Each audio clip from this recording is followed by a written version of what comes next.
अस्सलाम वालेकुम स्टूडेंट्स, क्या हाल हैं।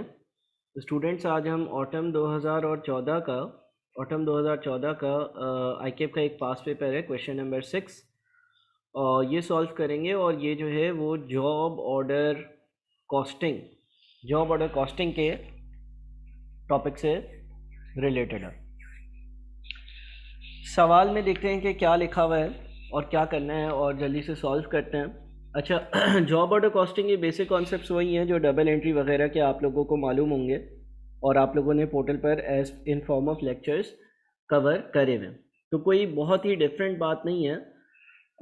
मैंने पोर्टल पर जो है वो बेसिक लेक्चर्स भी डाले हुए हैं, टी अकाउंट्स वाले, ओवरहेड्स के, लेबर के, रॉ मटेरियल के, तो वो देख कर ये देखिएगा आप।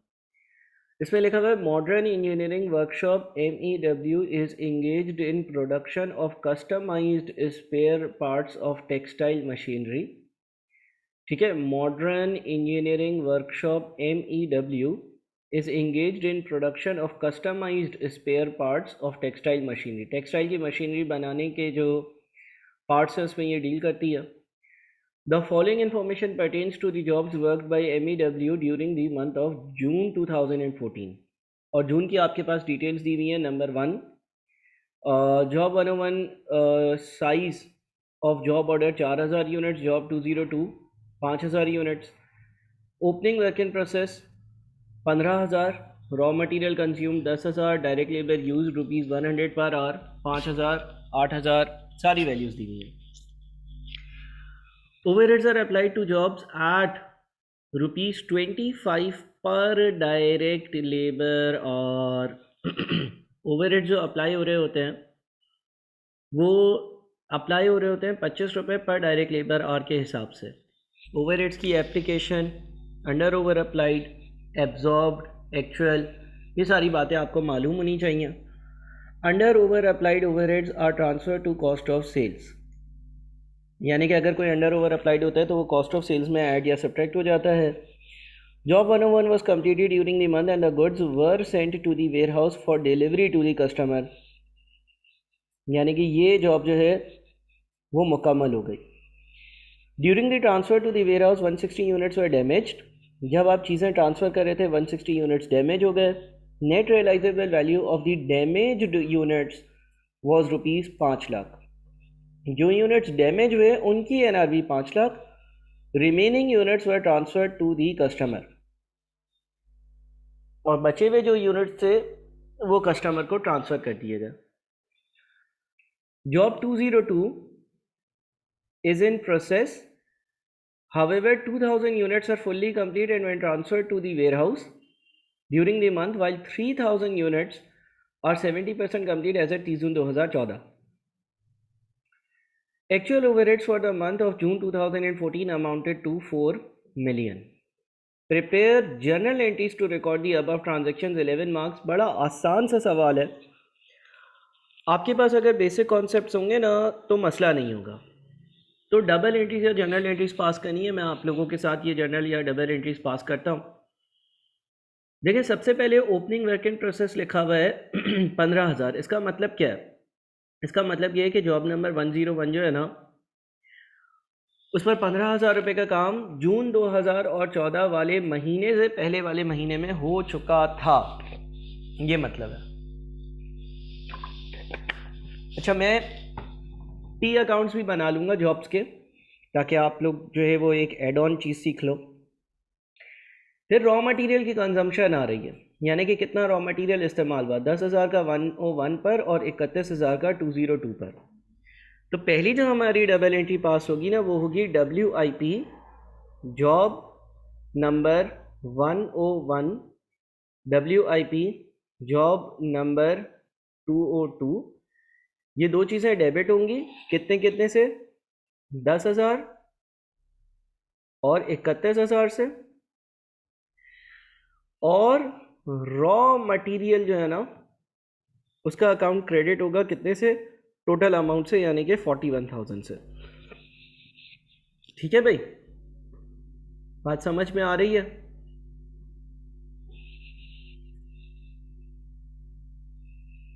सही है। यानी कि आपने ये जो रॉ मटेरियल कंज्यूम किया, रॉ मटेरियल का जो अकाउंट था उससे ये निकला क्रेडिट हुआ, और जॉब 101 में और जॉब 202 में डेबिट हुआ, यानी कि ऐड हुआ। ये आपकी पहली एंट्री होगी। अच्छा, उसके बाद क्या होगा? उसके बाद दूसरी चीज़ है direct labour. Direct labour used, जो डायरेक्ट लेबर यूज हुआ है, ₹100 per hour. ₹100 per hour direct labour जो इस्तेमाल हुआ है ना, वो ₹100 फी घंटा के हिसाब से इस्तेमाल हुआ है। ₹5000 का डायरेक्ट मटेरियल जॉब 101 पर इस्तेमाल हुआ है, और ₹8000 का रॉ मटेरियल डायरेक्ट लेबर का जो खर्चा है वो जॉब नंबर 202 पर इस्तेमाल हुआ है। यानी कि लेबर को पेमेंट करनी होगी, लेकिन जॉब के अकाउंट में कैपिटलाइज होगा। Job number 101 debit, WIP job 202 debit. Amount कितनी है? 5000 और 8000, ठीक है। और पे रोल पेएबल यानी कि एक लायबिलिटी 13000, और अगर ये पे कर दी गई हो तो आप बैंक अकाउंट भी क्रेडिट लिख सकते हो, लेकिन मैंने एज्यूम किया है कि भाई अभी पेरोल के अकाउंट में ये गई, और पेरोल के अकाउंट से फिर पेमेंट होगी, तब payroll account payroll payable debit और बैंक अकाउंट क्रेडिट। अच्छा, उसके बाद क्या है? Overheads are applied to jobs at ₹25 पर डायरेक्ट लेबर आवर। अच्छा, एप्लीकेशन ओवरहेड्स जो है, अच्छा ये सवाल जो है ना, ये प्रोसेस कॉस्टिंग के भी अगर आप बात करें तो ज़्यादा आसानी से मेरे ख्याल में हो जाएगा सॉल्व। बहरहाल पहले नंबर ऑफ़ आवर्स देखते हैं। ₹5000 का लेबर लगा था, लेबर 1 घंटे के ₹100 लेता था। ₹8000 का लेबर लगा था, लेबर 1 घंटे के ₹100 लेता था, तो 50 और 80 लेबर आवर्स लग रहे थे। तो WIP जॉब नंबर 101 और WIP जॉब नंबर 202, ये दोनों डेबिट होंगे। कितने कितने से? 50 घंटे 101 पर लगे, कितने वाले? 25 वाले। और 80 घंटे जॉब नंबर 202 पर लगे, कितने वाले? 25 वाले। तो ये दोनों डेबिट हो जाएंगे। और फैक्ट्री ओवरहेड जो है ना, उसका अकाउंट क्रेडिट हो जाएगा कितने से? 3250 से, ठीक है। फैक्ट्री ओवरहेड्स का अकाउंट क्रेडिट और इन दोनों जॉब्स का अकाउंट डेबिट।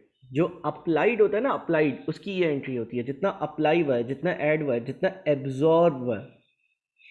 यानी कि इस वीडियो लेक्चर का ये जो सवाल है, इसके लिए प्रोसेस कॉस्टिंग की नॉलेज, ओवरहेड्स की नॉलेज, नॉर्मल टी अकाउंट की नॉलेज, लेबर कॉस्टिंग की नॉलेज, ये सब हो तब आप ये करिएगा, तो आपसे बहुत आसानी से ये सवाल जो है वो हो जाएगा।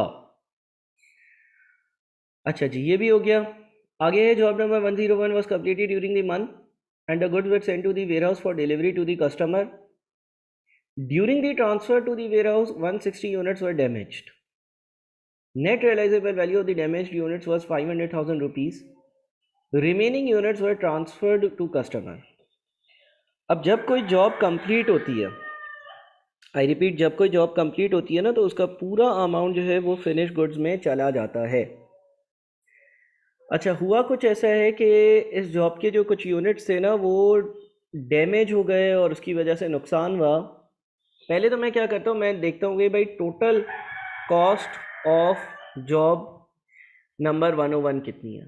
जॉब नंबर 101 पर टोटल खर्चा कितना लगा है? 10,000 रुपये प्लस 5,000 रुपये प्लस 1,250 रुपये। टोटल कॉस्ट जो लगी है ना, वो 16,250 नज़र आ रही है। एक और कॉस्ट भी है, 15,000 रुपये पिछले महीने भी खर्चा हुआ था ओपनिंग WIP का, जो सवाल में मेंशन है ना। इसका मतलब 31,250 रुपये का, 31,250 रुपये का टोटल जॉब नंबर 101 पर खर्चा हुआ है, जिसमें इसके 4,000 यूनिट्स बने थे। यानी कि कॉस्ट पर यूनिट कितनी पड़ी? कॉस्ट पर यूनिट पड़ी 8 रुपये। सही है। जब कोई चीज़ कंप्लीट होती है ना, तो फिनिश गुड्स में चली जाती है। तो पहले एक काम करते हैं, फिनिश गुड्स को डेबिट करते हैं और WIP जॉब नंबर 101 को क्रेडिट करते हैं। जॉब नंबर 101 को क्रेडिट करते हैं।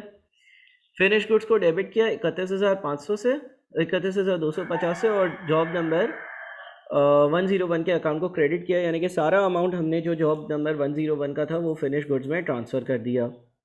ठीक है भाई। अब हमें पता है IAS 2 inventory valuation IS2 inventory valuation ये कहता है कि आप अपनी इन्वेंट्री को लोअर ऑफ कॉस्ट या NRV पर बुक करोगे। तो ये जो अभी मैंने यहाँ पर फिनिश गुड्स को डेबिट और WIP जॉब नंबर 101 को क्रेडिट किया है 31,250 से, ये इसकी सही वैल्यू नहीं है क्योंकि कुछ यूनिट्स जो है वो डैमेज हो गए हैं और जो यूनिट्स डैमेज हुए हैं उसकी वैल्यू रिड्यूस हुई है और क्योंकि उनकी वैल्यू रिड्यूस हुई है तो उसकी मुझे अकाउंटिंग करनी चाहिए। अब अगर मैं दोबारा से यही चीज़ पढ़ता हूँ तो लिखा हुआ था job number 101 was completed during the month and the goods were sent to the warehouse for delivery to the customer. During the transfer to the warehouse, 160 units were damaged. Net realizable value of the damaged units was 500,000. Remaining units were transferred to the customer. ठीक है, तो अब मुझे NRV जो है उसकी hit book करनी होगी कि मेरी जो नेट रियलाइजेबल वैल्यू है ना वो कितनी है। देखिए हमने ये हिसाब लगाया कि एक यूनिट 8 रुपये की कॉस्ट रखता है। अच्छा, अब एक यूनिट 8 रुपये की कॉस्ट रखता है। IS2 ये कहता है कि आप अपनी इन्वेंट्री को लोअर ऑफ कॉस्ट या NRV पे बुक करोगे। तो ये जो 8 रुपये की एक यूनिट की कॉस्ट है, 160 यूनिट्स जो हैं 160 यूनिट्स जो डैमेज हुए हैं उनकी कॉस्ट बनी 1250 और उनकी NRV सवाल में दी हुई है, उनकी NRV सवाल में दी हुई है। अच्छा, ये 1250 31,250 ये इन थाउजेंड्स है ना अमाउंट, तो इसको मैं थाउजेंड्स में भी कन्वर्ट कर देता हूँ और इसकी जो NRV दी हुई है सवाल में वो 5 लाख दी हुई है। इसका मतलब ये हो गया कि मुझे अपनी ये जो कॉस्ट है 160 यूनिट्स की जो कि 1250,000 बन रही है वो रिड्यूस करनी है 5 लाख पर, यानी कि 7.5 लाख रुपए का लॉस बुक करना है। ये मेरी एक वर्किंग है, ठीक है ना। 7.5 लाख रुपए का मुझे लॉस बुक करना है। लॉस इसलिए बुक करना है कि जिन यूनिट्स की वैल्यू 1250,000 है जो इसमें शामिल है उनकी वैल्यू रिड्यूस होकर अब 5 लाख हो गई है, यानी कि 7.5 लाख से कम करनी है। 7.5 लाख से वैल्यू जो है उसको रिड्यूस करना है, 7.5 लाख रुपए से जो है वो वैल्यू को कम करना है, 7.5 लाख रुपए से वैल्यू को रिड्यूस करना है। तो हम अपनी एक और एंट्री पास करेंगे, प्रॉफिट एंड लॉस अकाउंट जो है वो डेबिट हो जाएगा। 7.5 लाख रुपए का लॉस है 7.5 लाख रुपए से, और फिनिश्ड गुड्स जो है ना उसकी वैल्यू 7.5 लाख रुपए से कम करनी है, तो फिनिश गुड्स का अकाउंट 7.5 लाख रुपए से क्रेडिट हो जाएगा। ये हमने क्या किया, ये हमने अपने जो डैमेज्ड यूनिट्स थे जिनकी कॉस्ट इतनी थी और NRV इतनी थी और इस पर इतना लॉस बुक करना था as per IS2 inventory valuation, वो लॉस हमने बुक किया है। तो प्रॉफिट एंड लॉस अकाउंट को डेबिट किया और फिनिश गुड्स को क्रेडिट किया और लॉस बुक कर लिया, ठीक है। यानी कि इतना हमें जो है वो लॉस हुआ। अच्छा, वापस से ये पढ़े, job 101 was completed during the month and the sale and the goods were sent to the warehouse for delivery to the customer. During the transfer to the warehouse 160 units were damaged, ठीक है ना। Job number 101 मुकम्मल तौर पर complete हो गई और उसको वेयरहाउस भेज दिया गया ताकि वो कस्टमर्स को डिलीवर करी जा सके। During the transfer to the warehouse 160 units were damaged, 160 units damage थे। Net realisable value of the damage units was 500,000, यह हमने NRV की हिट बुक कर ली। Remaining units were transfer to the customer, यानी कि ये जो आपके यूनिट्स है ना, जो आपके टोटल यूनिट्स बन रहे हैं 4000, उसमें से आपके 4000 में से 160 यूनिट्स डैमेज्ड हैं। 160 यूनिट्स डैमेज्ड हैं तो 4000 माइनस 160 यानी कि 3840 यूनिट्स वो हैं जो सही कंडीशन में थे। 3840 यूनिट्स वो हैं जो सही कंडीशन में थे। ये आपने कस्टमर को ट्रांसफ़र भी कर दिए, यानी कि बेच दिए। जब आप यूनिट्स बेचते हो तो आपकी जो एंट्री पास होती है वो होती है cost of goods sold debit और फिनिश्ड गुड्स क्रेडिट। तो अब आपने यूनिट जो बेचे हैं वो 8 रुपये के हिसाब से, 8 रुपये के हिसाब से फिनिश गुड्स के जो यूनिट्स आपने बेच दिए हैं वो 8 रुपये के हिसाब से 38,400 units, 3840 units. Cost of goods sold debit होगा, फिनिश गुड्स क्रेडिट होगा, ठीक है ना, क्योंकि आपके जो फिनिश गुड्स हैं उसमें से आपने ये वाली चीज़ें बेच दी। अब जब आपने ये वाली चीज़ें बेच दी तो आप एक कॉस्ट ऑफ गुड्स सोल्ड को डेबिट और फिनिश गुड्स को क्रेडिट करोगे। एक और एंट्री पास होती है, वो होती है आपके डेटर्स डेबिट होते हैं और सेल्स की वैल्यू क्रेडिट होती है। लेकिन ये इसकी जो अमाउंट है ना वो हमें नहीं दी हुई है, ठीक है ना। इसकी जो अमाउंट है हमें नहीं दी हुई है, ऑब्वियसली जब आप कोई चीज़ बेचते हो तो आप cost of goods sold debit finish goods को क्रेडिट करते हो, फिनिश गुड्स से निकालते हो चीज़ें, कॉस्ट ऑफ सेल्स में डेबिट करते हो, या आपने अकाउंटिंग में भी पढ़ा होगा। और आप सेल्स बुक करते हो, यानी कि आप जो है वो अपने डेटर्स को डेबिट करते हो और सेल्स को क्रेडिट करते हो। या अगर कैश या बैंक पे पैसे आ रहे हैं और डेटर नहीं है, यानी कि क्रेडिट सेल्स नहीं है, कैश सेल्स है, तो आप बैंक को डेबिट करते हो और सेल्स को क्रेडिट करते हो। इस एंट्री की अमाउंट आपके पास नहीं है, लेकिन इस एंट्री की अमाउंट तो आपके पास है। आप जो यूनिट्स बेच रहे हो वो वाले बेच रहे हो, रिमेनिंग यूनिट्स बेच रहे हो। Remaining units will transfer to the customer, यानी कि 3840 इंटू 8। ठीक है भाई। अच्छा जी, उसके बाद जॉब 202 इज़ इन प्रोसेस, यानी कि ये अभी तक नामुकम्मल है। However 2000 units are fully complete and were transferred to the warehouse during the month, while 3000 units are 70% complete as at 30 जून 2014। यानी कि यहाँ पर इक्विवेलेंट प्रोडक्शन यूनिट्स वाला कॉन्सेप्ट आने वाला है। ईपीयू का कॉन्सेप्ट हमने प्रोसेस कॉस्टिंग में पढ़ा, ठीक है ना। अब जॉब नंबर 202 पर टोटल खर्चा कितना हुआ, टोटल कॉस्ट कितनी लगी है जॉब नंबर 202 पर। जॉब नंबर 202 पर 31,000 रुपये का मटेरियल लगा है। जॉब नंबर 202 पर लेबर का 8,000 का खर्चा, ओवरहेड्स का 2,000 का खर्चा, यानी कि टोटल 41,000 का खर्चा हुआ। इसका ईपीयू या इक्विवेलेंट प्रोडक्शन यूनिट जो कॉन्सेप्ट प्रोसेस कॉस्टिंग में पढ़ाया जाता है वो कितना है, 2,000 यूनिट पूरे कंप्लीट है, 2,000 यूनिट्स पूरे कंप्लीट है। और 3,000 यूनिट्स ऐसे हैं जो 70% कंप्लीट है।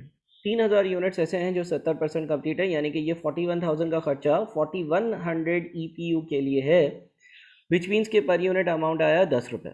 पर यूनिट अमाउंट आया 10 रुपये। ये मेरी वर्किंग हुई, ठीक है ना, ये मेरी वर्किंग हुई। अच्छा सर, करेंगे क्या, एंट्री क्या पास करेंगे। देखो फिनिश गुड्स डेबिट होगा। फिनिश गुड्स का डेबिट कितने से होगा, आप 2,000 यूनिट्स ट्रांसफ़र कर रहे हो और पर यूनिट वैल्यू जो है वो आपकी 10 रुपये आ रही है, तो फिनिश गुड्स डेबिट 20,000 और WIP जॉब नंबर 202 क्रेडिट 20,000। ठीक है भाई। फिर actual overheads for the month of June 2014 amounted to 4 million. Actual overheads की एंट्री क्या पास होती है, फैक्ट्री ओवरहेड्स डेबिट। ओवरहेड्स वाले चैप्टर पर जाओ, उसमें डबल एंट्रीज देखी होंगी। 4 मिलियन से फैक्ट्री ओवरहेड्स डेबिट हो जाएगा, ठीक है ना।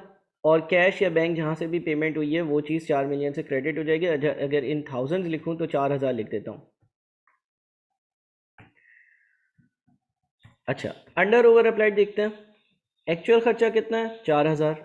अप्लाइड या एब्जॉर्ब कितना है, अप्लाइड या एब्जॉर्ब जो है वो 3250। इसका मतलब ये हो गया कि इन दोनों का डिफरेंस किया तो 750 का क्या है, 750 का अंडर अप्लाइड है। अगर अंडर अप्लाइड है, अगर अंडर अप्लाइड है तो अंडर अप्लाइड सवाल ने लिखा हुआ था कि आप कॉस्ट ऑफ गुड्स सोल्ड में बुक करना, ठीक है ना। तो 750 का अंडर अप्लाइड है, तो cost of goods sold debit 750 और फैक्ट्री ओवरहेड्स क्रेडिट 750। ठीक है, 750 का अंडर अप्लाइड था या अंडर एब्जॉर्ब था, 750 का अंडर अप्लाइड या अंडर एब्जॉर्ब था। इसका मतलब ये है कि कॉस्ट ऑफ गुड्स सोल्ड को मैंने डेबिट किया और फैक्ट्री ओवरहेड्स के अकाउंट को मैंने क्रेडिट किया। सही है भाई, आई होप कि ये बात समझ में आई होगी। तो इस सवाल में प्रोसेस कॉस्टिंग भी, इन्वेंट्री वैल्यूएशन भी, ओवरहेड्स भी, डबल एंट्रीज भी सब है। अच्छा, मैं आपसे ये कह रहा था कि कुछ एडिशनल काम कर दूंगा, यहाँ पर आपका सवाल तो ख़त्म हो जाता है, लेकिन लेट से अगर कोई आपको ये बोल दे कि यार आप जो है वो जॉब नंबर 101 और 202 का अकाउंट भी बनाओ, तो मैं रफ स्टेट में एक अकाउंट बना देता हूँ इनका।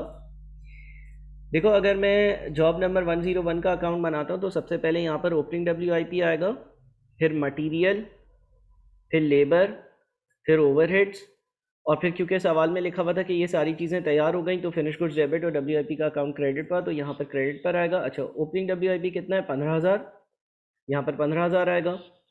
मटेरियल का खर्चा ड्यूरिंग द ईयर कितना किया है, मटेरियल का खर्चा जॉब नंबर 101 पर 10,000 किया, यहाँ 10,000 आएगा। अच्छा, लेबर का खर्चा मैंने कितना किया, लेबर का खर्चा मैंने जॉब नंबर 101 पर 1250 का किया, नहीं 5,000 का सॉरी किया। ये मटेरियल है, फिर ये लेबर है, तो 5,000 आएगा। अच्छा, ओवरहेड्स कितने अप्लाई किए हैं, ओवरहेड्स जो मैंने अप्लाई किए हैं वो किए हैं 1250, ये 1250 आएगा। और फिर ये चीज़ फिनिश गुड्स में चली गई थी, मैंने एक एंट्री पास करी थी फिनिश गुड्स डेबिट और जॉब नंबर ये रही, फिनिश गुड्स को डेबिट किया था, WIP जॉब नंबर 101 को क्रेडिट किया था।